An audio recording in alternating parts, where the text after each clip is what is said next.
Hola, ¿qué tal amigas? ¿Qué tal amigos? Bienvenidos sean todos a este encuentro con las facetas de la vida.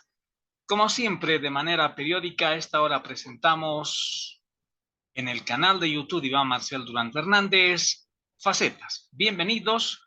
Hoy estamos presentando la emisión correspondiente a este lunes 27 de febrero del año 2023. Y dentro de pocas horas vamos a comenzar el tercer mes de la presente gestión. Muchas gracias a todos nuestros amigos y amigas, a nuestros suscriptores que siempre están de manera periódica con todos y cada uno de los programas. Y también una invitación extensiva para quienes aún no se han suscrito para que sigan con las facetas de la vida porque estamos donde otros no están. En esta emisión de facetas correspondiente a la fecha vamos a presentar, o mejor vamos a dedicar al viejo estilo de la radio. Primero vamos a dar lectura, en este caso, a dos artículos que me parecen muy interesantes. En todo caso, son puntos de vista que se han publicado en los últimos días, digamos en las últimas 48 horas, a través del periódico Página 7 de la ciudad de La Paz. Y lo primero que vamos a dar lectura es a la editorial, reitero, del periódico Página 7 en la emisión correspondiente, edición en todo caso, correspondiente al domingo 26 de febrero del 2023.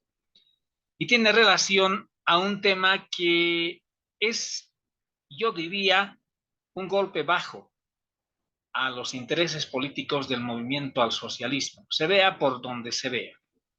Y es que este tema tiene bastante relación con lo que ocurre primero con la tecnología y luego con las redes sociales, de la cual somos parte todos y cada uno de nosotros en cualquier parte del mundo. Y es que las redes sociales se han convertido en una especie de opinión pública respecto de hechos y acontecimientos que tienen relación con la humanidad, con los seres humanos. Pero ¿qué pasa? Y esto lo comento antes de esta editorial, de dar lectura a la editorial, reitero, del periódico Página 7. Pero ¿qué pasa, señoras y señores, cuando se hace mal uso de la tecnología?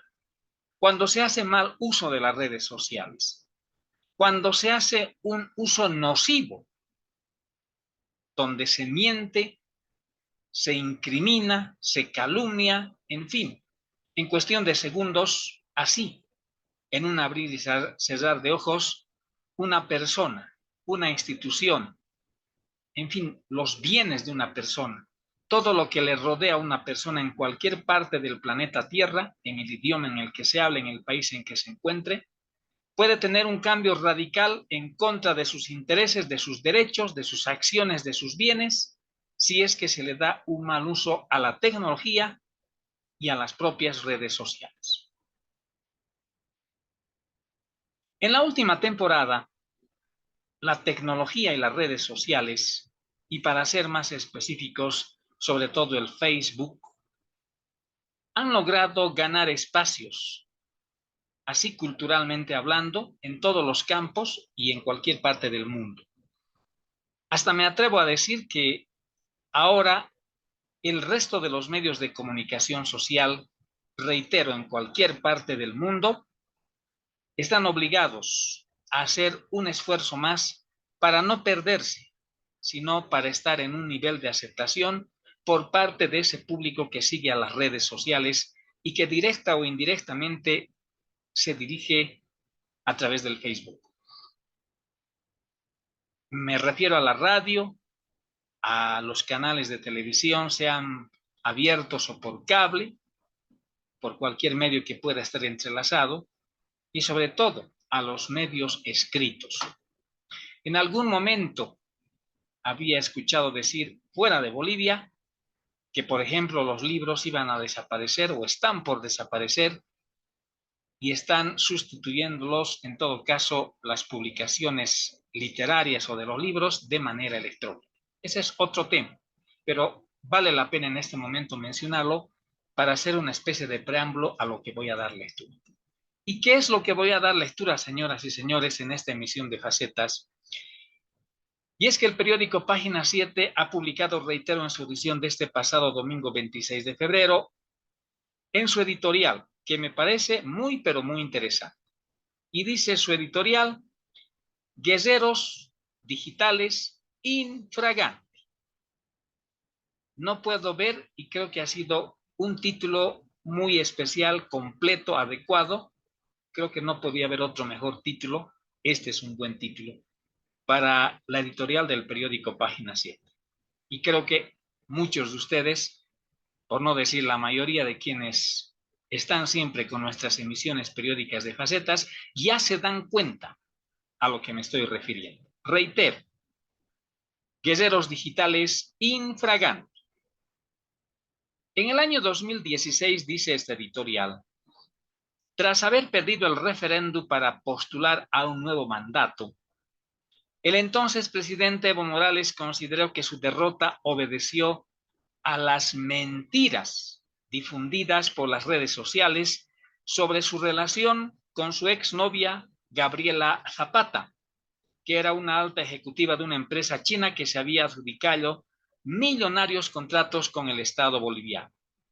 Y por eso, refiriéndose a Evo Morales, que en ese entonces era presidente del Estado Plurinacional de Bolivia, él instruyó la creación de la Dirección Nacional de Redes para tomar el control de ese campo virtual en el que hasta entonces la oposición y los periodistas independientes, nótese bien, la oposición y los periodistas independientes sabían moverse mejor que el gobierno y el movimiento al socialismo.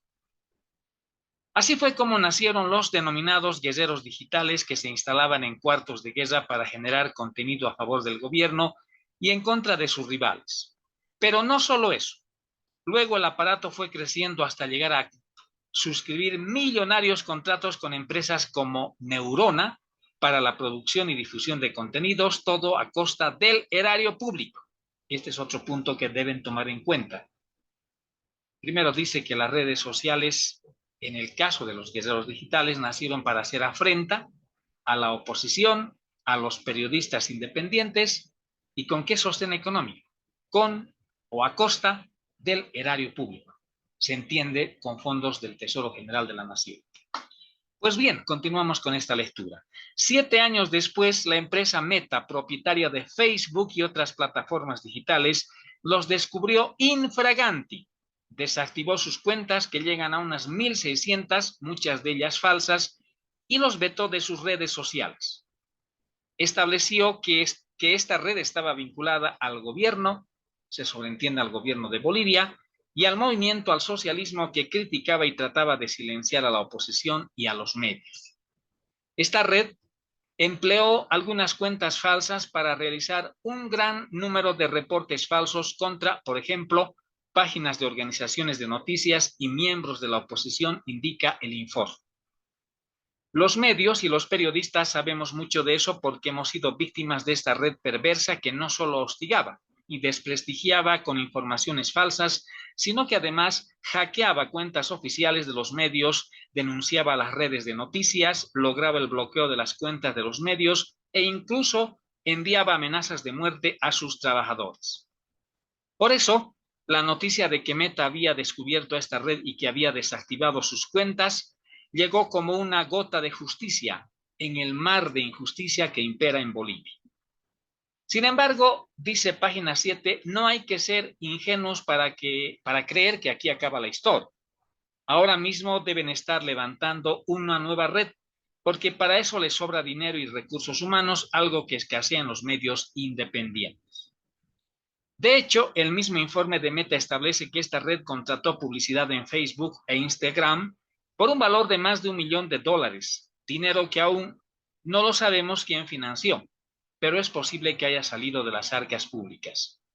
El reporte de Meta indica que esta red tenía presencia en Facebook e Instagram con 1.041 cuentas de Facebook, 450 páginas, 14 grupos y 130 cuentas de Instagram, y contaba con al menos 2,3 millones de seguidores y había gastado al menos $1.1 millones en publicidad para Facebook e Instagram, pagada principalmente en bolivianos.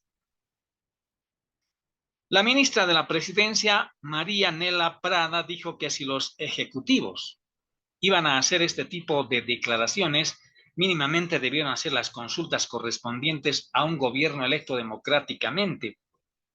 Aquí hago un alto. Si estas empresas internacionales que son parte del capitalismo norteamericano, porque esa es la verdad, y de eso no tenemos por qué sorprendernos, pero parece que algunos grupos políticos no se dan cuenta o no quieren entender, nadie menos Facebook y las empresas correspondientes que administran esos medios tecnológicos, no les importa porque no viene al caso referirse a que si el gobierno fue o no elegido democráticamente. Eso no está en tela de juego, o mejor en tela de juicio. Aquí lo que está en tela de juicio es de que esas cuentas fueron usadas indebidamente, porque se entiende que internamente Facebook tiene sus principios. En otras palabras, para que se me entienda, tiene sus reglas. Y no vemos una forma para que antes de haber suspendido esas cuentas tenga que haberse consultado a quienes en ese momento o en este momento se sienten afectados. Aquí no se trata de consultas. Aquí se trata de cumplir o no cumplir adecuadamente esas reglas internas que tiene Facebook y las empresas que corresponden. Por eso no veo esa relación cuando, con el debido respeto, lo digo, la ministra de la Presidencia, Marianela Prada, dijo que si los ejecutivos de Meta iban a hacer este tipo de declaraciones, mínimamente debieron hacer las consultas correspondientes a un gobierno electo democráticamente. ¿Y qué sería si hablamos de un gobierno no elegido democráticamente? Eso no le viene al caso. De haber sido así, continuamos con esta lectura, la respuesta hubiera sido que todo es falso y asunto es real. Claro, hay un cinismo de por medio. Y eso es lo que más llama la atención, no solamente a mí, sino llama la atención a gran parte del pueblo boliviano. Por dos cosas. Primero, y lo digo con el debido respeto, veo hablar en las redes sociales al expresidente Evo Morales Ayma haciendo una crítica, pero olvidándose que en su gobierno, en su gestión, cabalmente se creó esto de los guerreros digitales. Y no había razón de ser, porque si un gobierno actúa debidamente, haciendo obras, trabajando en favor de la población de moros y cristianos, sin importar el tipo de ideología política, entonces automáticamente el pueblo se da cuenta para calificar si este gobierno es malo, es bueno o es pésimo. ¿Y cuándo es el punto más importante para hacer esa calificación? Cuando hay elecciones. Pero en Bolivia lamentablemente eso no ocurre. Y entonces, como dice esta nota de página 7, en el gobierno del presidente Evo Morales Ayma se crearon esto de los guerreros digitales. Y concluye esta nota así. De haberlo sido así, la respuesta hubiera sido que todo es falso y asunto cerrado. No es así. Porque ahora andan negándose. Eso está en la prensa nacional. El MAS se niega completamente. Claro, es fácil negarse. Ese es un recurso, no sé si natural, pero es un recurso que usan las personas y en veces las personas reunirse en instituciones, hablo de personas jurídicas, que a través de sus ejecutivos dicen nosotros no sabemos, nos negamos. O como le dice un abogado cuando está entrando a una audiencia a su cliente en asunto penal, sobre todo, no, tú te niegas o no dices nada y ahí se acabó. Es una buena noticia, dice página 7, que el gobierno boliviano no tenga autoridad sobre Meta, claro. O caso contrario, sus ejecutivos ya estarían con una investigación penal encima, como suele suceder con quienes contradicen las directrices gubernamentales en Bolivia. Finalmente, con este informe queda claro que quienes generan informaciones falsas intencional y masivamente son los grupos del gobierno y del movimiento al socialismo, los que a su vez pretenden dar clases de ética a los medios independientes, a los que acusan de mentir y tergiversar los hechos. La audiencia es soberana y sabrá decidir a quiénes cree. Esto es tan cierto, señoras y señores, y estamos muy de acuerdo con lo que dice página 7. Si de verdad habría un gobierno, todos los gobiernos van a tener errores, eso que quede claro. Porque no hay un gobierno en la historia de Bolivia o en la historia de los países del mundo que haya sido un gobierno intachable, si el término cabe, un gobierno infalible. Esa es la palabra, infalible. Todos los gobiernos son engañosos, porque los gobiernos están regidos por seres humanos y los seres humanos tenemos una actuación falible, no una actuación infalible. Pero la característica, o mejor, la diferencia que hace que un gobierno sea mejor que el otro o peor que el otro, etcétera, es cuando no cumple adecuadamente sus programas de gobierno, su propia plataforma electoral, es decir, todas aquellas directrices que habían propuesto en el momento de hacer campaña electoral, y una vez que son ungidos con el voto popular y se posesionan en el cargo, hacer realidad todo lo que habían planificado o propuesto a favor del electorado, sobre todo a favor de quienes lo ungieron con el voto. Si eso ocurre, no hay por qué temer, no hay por qué mentir, no hay por qué distorsionar la realidad de las cosas. Y yo me atrevo a decir, aunque parezca algo que no tiene sentido en este siglo XXI, no habría necesidad de haber creado, entre comillas, los guerreros digitales y menos pagar a esos guerreros digitales con dineros del Estado. Por lo menos eso sí. Solamente es la población. Y otro tema que tiene relación con esto, señoras y señores, es el tema de la libertad de expresión y la libertad de prensa. Tiene que haber un equilibrio, porque el hecho de que los periodistas independientes, los comunicadores sociales, el ciudadano común como quien les habla, hagamos uso sobre todo de la libertad de expresión, no significa que a diestra y siniestra tengamos que hablar mal de alguien, de una institución, del gobierno, hablar en contra, hablar cosas sin fundamento, sin prueba. Eso ya es desmarcarse del, valga la reiteración, del marco de la libertad de expresión. ¿Y para qué vamos a hablar de los periodistas? Porque ahí tienen la libertad de prensa. Es igual, solamente que hay una diferencia, que en el primer caso la libertad de expresión la tienen todos los ciudadanos y la libertad de prensa, los medios de comunicación, la prensa. Pero hay atenuantes morales, hay atenuantes legales. Hay un marco que tiene que respetarse. Pero no. En Bolivia, lamentablemente, eso se ha pasado por alto y se prefirió hace buen tiempo, en el gobierno de Evo Morales, que quede claro, y todos saben eso, se ordenó que se creen los guerreros digitales. Es lamentable lo que ocurre, pero creo que esto de lo sucedido de haber pescado infraganti, vale el término, a los guerreros digitales, nada más y nada menos por Meta, por la empresa Meta, que es propietaria de Facebook y de otras plataformas digitales, me parece que es una acción enmarcada dentro de las reglas del derecho a nivel internacional.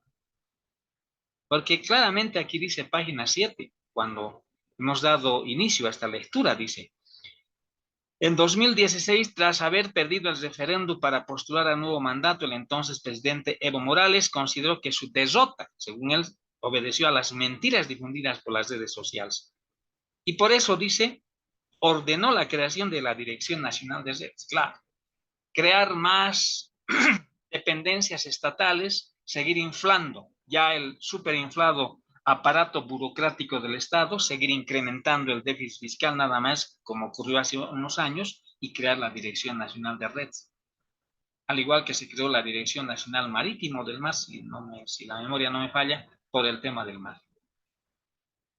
Entonces, ustedes ahora tienen la palabra, señoras y señores, con referencia a este punto, pero nosotros pensamos que lo correcto se ha hecho. Y por lo menos en este mar de injusticias, esa ha sido la anterior semana una noticia de justicia para la opinión pública, sobre todo para la libertad de expresión del ciudadano, para la libertad de prensa de los periodistas y los medios de comunicación social. Es que en democracia, y creo que todavía no se ha aprendido esto, cuando ya tenemos 40 años de democracia, 92, 2002, 2012, 2022, ¿sí? 41 años de democracia vamos a tener, pero parecería que todavía no hemos aprendido a ser tolerantes el uno con el otro. Todavía no se ha aprendido a respetar a las minorías. Y sobre todo esto lo digo a nivel de la Asamblea Legislativa Nacional, lo que antes conocíamos como el Congreso Nacional o el Parlamento Nacional. No, las minorías no sirven. A las minorías, adiós. Nosotros somos mayoría y si no tenemos mayoría, pues vamos a tener que usar la ilegalidad para elegir a una u otra autoridad, como por ejemplo la anterior semana, hace 10 días, surgió esa información de que como no tiene los 2/3 el actual partido de gobierno, en función de gobierno, no tiene los 2/3 en el órgano legislativo, entonces había que ir a, se dijo, creo que eso ha quedado sin efecto, pero se dijo, vamos a elegir autoridades interiores. ¿Y quién lo iba a elegir? El presidente del Estado, violando la constitución política del Estado plurinacional de Bolivia. Ustedes tienen ahora la palabra y como siempre sus opiniones son muy importantes. Nosotros tenemos la nuestra. Estamos presentando facetas en el canal de YouTube a través de las redes sociales. Esta es una emisión correspondiente a este lunes 27 de febrero del año 2023. Otro tema que también me llama la atención y voy a dar primero lectura es lo que Infobae a nivel internacional a través de lo que ha escrito en este momento vamos a ver el periodista Mario Cepello en la edición del 24 de febrero, en la opinión de Infobae. Él se refiere al tema del litio, al litio boliviano se entiende, y dice, el título de esta opinión escrita dice, litio, una mirada que se repite, atrasa y nos hunde en la pobreza. Primero voy a dar lectura y luego vamos a hacer un pequeño comentario, como es habitual aquí en Facetas. Bueno, primero dice, para el desarrollo de este mineral en la Argentina, refiriéndose al litio, se necesita una nueva visión. Dejar atrás un estado para el cual todo es poco e insuficiente y establecer reglas transparentes e inamovibles frente a los vaivenes de los mercados. Los gobernadores de las provincias productoras, estos refiriéndose a la Argentina, a la República Argentina, acaban de reunirse inconformes, alimentando el mito sobre que las producciones de litio no dejan nada, asestando un grave golpe a la tranquilidad jurídica y a la necesaria confianza que requieren las inversiones. Es como si no estuviéramos compitiendo para abastecer al mundo de un elemento abundante como el litio, con Brasil, India, Estados Unidos y México preparándose para proveer y otros como Australia, primer productor mundial, duplicando su producción, donde el proyecto Kathleen Bailey comenzará a producir 500,000 toneladas de litio de roca por año para entregar a Tesla, Ford y LG desde el segundo trimestre del año 2024. Seamos justos, dice la nota de Infobae, expliquemos primero lo que la industria del litio produjo y deja. Refiriéndonos como un ejemplo, esto es para que ustedes lo analicen a lo que está ocurriendo en la Argentina. Dice la puna jujeña, salteña y catamarqueña, se refieren a las provincias de Jujuy, Salta y Catamarca, viven una verdadera revolución. Los compatriotas collas ya pueden mandar a sus hijos a una universidad, acceder a uno de los mejores salarios del país, algunos incluso convertidos en empresarios. Están desarrollando otras producciones y ofrecen nuevos servicios en Argentina que está a más de 3.000 metros sobre el nivel del mar. El mayor escollo que tiene el litio y la minería argentina, como explican las cámaras de proveedores de Salta, está en el gobierno nacional. Insumos básicos que no se pueden importar, un desdoblamiento cambiario que manotea $1 de cada 2 que se necesitan y ahora el sistema importador de la República Argentina, CIRA, una especie de muralla china para la transparencia encargada de arruinar el funcionamiento y expansión de pymes nacionales, es decir, de pequeñas y medianas empresas nacionales. Es paradójica la pérdida de fuerza de los gobernadores de las provincias frente al avasallamiento del gobierno nacional, usando artilugios que nos alejan del federalismo y de la verdad. Pero volviendo al litio, digamos que la elaboración de carbonato de litio, grado industrial o batería tiene un enorme valor agregado. De una salmuera, agua salada, deben separarse el boro, bromo, calcio, carbonatos, cloruros, nitratos, magnesio y potasio. De litio. Esto tiene un enorme costo operacional, unos $8,000 por cada tonelada. Y un nuevo mito, dice esta nota. que por lo visto es muy comprado. Dice que el valor agregado está en la fabricación de baterías, y para hacer una batería hay que importar cobalto, níquel y manganeso para construir el cátodo, grafito para el ánodo, acero para la carcasa y cobre como conector de la corriente anódica. GEMSE, la empresa minera del gobierno de Jujuy, y TEC de Yacimientos Petrolíferos Fiscales de Argentina, y la empresa italiana Seri vienen anunciando hace 7 años la puesta en marcha de una fábrica de baterías. Nada impidió que la construyeran. Hoy, por la venta de litio en nuevos contratos, llegan a pagar hasta 10 veces el costo operacional. Esto es muy bueno para el país, ya que sobre esa renta extraordinaria el impuesto a las ganancias del 35% genera también ingresos extraordinarios. Y esto es lo que me llama la atención. Dice, alejados del populismo, un populismo que está campeando con los gobiernos de izquierda del famoso socialismo del siglo XXI, y que no le están haciendo nada bien a esos países. Ojo, alejados del populismo, las provincias pueden plantear un esquema de regalías progresivas y móviles de acuerdo de parte con las empresas mineras, como lo han hecho Chile y Perú, dejar atrás esa especie de ingresos brutos del esquema actual de regalías, pagar por el precio de venta e ir a una especie de impuesto a las ganancias donde se pague según la renta, cuidando la competitividad. Porque cuando hay el Estado no hay competitividad. Así, en tiempo de superprecios de los minerales pueden ingresarle a las provincias superregalías, y cuando estos bajen no se convierta en impedimento para la continuidad de la operación. A ver, primero, muy de acuerdo en que la lectura de esa nota de Infobay a nivel internacional concierne a la Argentina. La Argentina es otra realidad, es otro país, evidentemente tiene un gobierno un tanto populista.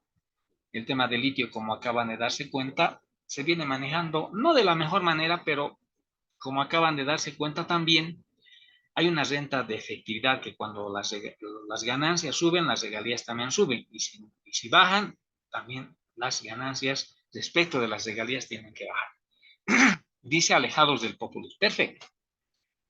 Pero en Bolivia nos ha sorprendido hace algunas semanas el hecho de que ya se ha anunciado que se dice que el hijo del presidente estaría en este tipo de relaciones comerciales sobre litio. No sabemos si eso es cierto. También se dice que ya se habrían suscrito los contratos que corresponden con empresas chinas para la explotación de litio, etc. Pero primero, eso lo vamos a analizar en otro programa, en Periodismo en Cuarta Dimensión, eso sí, pero nos adelantamos. Muy extrañados estamos todos los bolivianos, sorprendidos sobre todo que eso haya sucedido sin tomar en cuenta las reglas constitucionales, las reglas legales para hacer este tipo de contratos. También nos hemos enterado de que el Comité Cívico de Potosí ya tiene conocimiento de esto. Ojalá lleve adelante alguna medida, pero no creo que sea paro, porque los paros jamás han solucionado las cosas, pero tiene que tener su punto de vista con referencia a este tema. Eso lo vamos a analizar, como les dije, en Periodismo en Cuarta Dimensión con el doctor Armando Urioste Mendoza. Pero lo que ahora quiero decirles, tomando de relación esa nota, me llama la atención el título de esa nota. Dice, litio, una mirada que se repite atrás y nos hunde en la pobreza. Eso ocurre en la Argentina. Personalmente lo digo que no quisiera que suceda lo que ha sucedido con el estaño, la plata, los minerales en Bolivia. Todos sabemos por la historia, pero la historia verdadera de Bolivia, cuál ha sido el destino de las ganancias, qué ha sucedido con la explotación de los minerales en Bolivia. Antes de la revolución del 52, cuando existía el superestado, Hochschild, Aramayo y Patiño, pues estos tres, sobre todo Hochschild, eran los varones del estaño que ganaban dinero, esos dineros se lo llevaban fuera de Bolivia.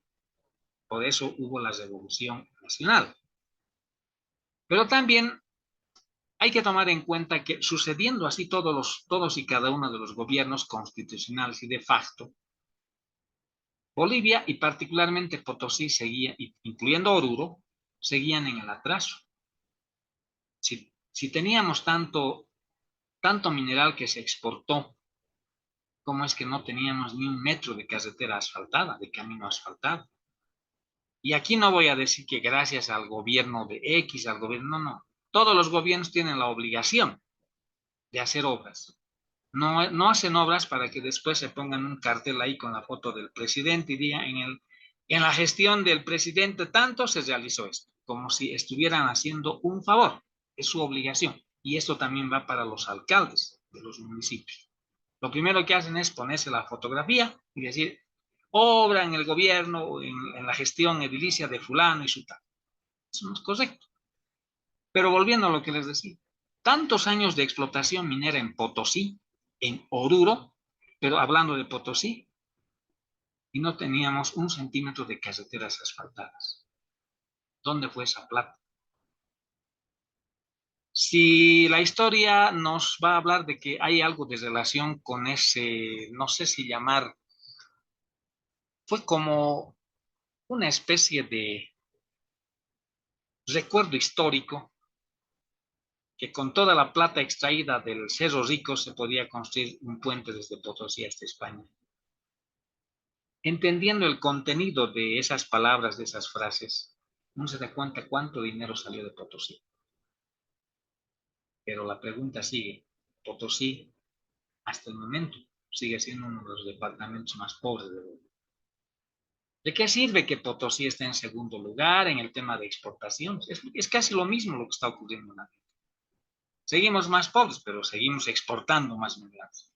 Eso, señoras y señores de facetas, no tiene que suceder con el litio. Que no nos empiecen a decir que el tema del litio va a asegurar generaciones, nuestros nietos, nuestros bisnietos. Es como con la minería. No todos hemos sido partícipes de la minería. De 100 personas, para no ser muy duros, 50 personas estarán mezcladas en las actividades mineras y 50 no. Entonces, tomemos en cuenta todos esos aspectos. Yo lo digo con el debido respeto, es una opinión haciendo uso de la libertad de expresión. Porque ahora todos se lavan con el tema del litio, se lavan la boca con el tema del litio. Que el litio nos va a dar esto, que el gobierno hace esto, que las instituciones hacen esto. Unos se dan el lujo de presentar su proyecto de ley, los otros su proyecto de ley, que mejor haya un solo proyecto de ley, etcétera, etcétera. Que las regalías sean tanto por ciento. No sé. Evidentemente, también es importante tomar en cuenta, y esto para acabar este comentario, yo no comulgo, y lo digo siempre con malos respetos, tampoco comulgo con el gobierno de México, con la política del señor AMLO, Andrés Manuel López Obrador. Respeto su punto de vista, su país. Pero me sorprendió gratamente, y esto habíamos, creo que, conversado en el primer programa de este año de periodismo en cuarta dimensión con nuestro colega Armando Urioste, pero me sorprendió que AMLO, el presidente de México, haya nacionalizado el litio. Y dijo que ahora como recurso natural, con poder de soberanía que tenga el gobierno mexicano, recién vamos a poder hacer negociaciones con la empresa Tesla, con otras empresas más internacionales para la explotación. En Bolivia sigue latente la pregunta, el signo de interrogación. ¿Qué está sucediendo en Bolivia con todo esto? No veo un futuro promisorio para este tema de litio en Bolivia. No es que uno sea una persona que siempre piense en lo negativo, pero así como están las cosas, no lo veo.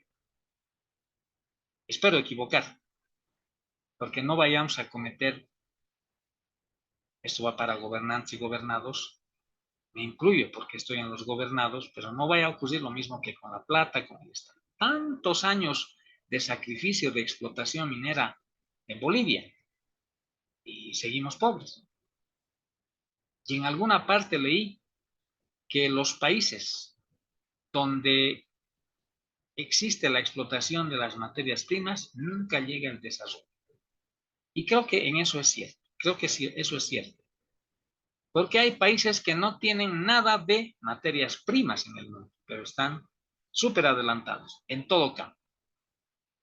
Entonces no vayamos a decir que gracias al litio vamos a despegar. Seguramente habrá propaganda. Gracias al litio vamos a despegar al desarrollo. Sin litio no despegamos a nada. Señoras y señores, ahora ustedes tienen la palabra para este tema que también es importante. No solamente para los potosinos o dureños, sino para todos los bolivianos, para quienes habitamos en los 9 departamentos de Bolivia. Y ojalá nuestros gobernantes estén iluminados. No queremos ya saber hechos de corrupción o que comiencen hechos de corrupción con este tema del litio. Lo que queremos es de que exista bienestar en Bolivia, que el litio, los ingresos económicos por litio, verdaderamente sirvan para el bienestar del pueblo boliviano en todos sus campos.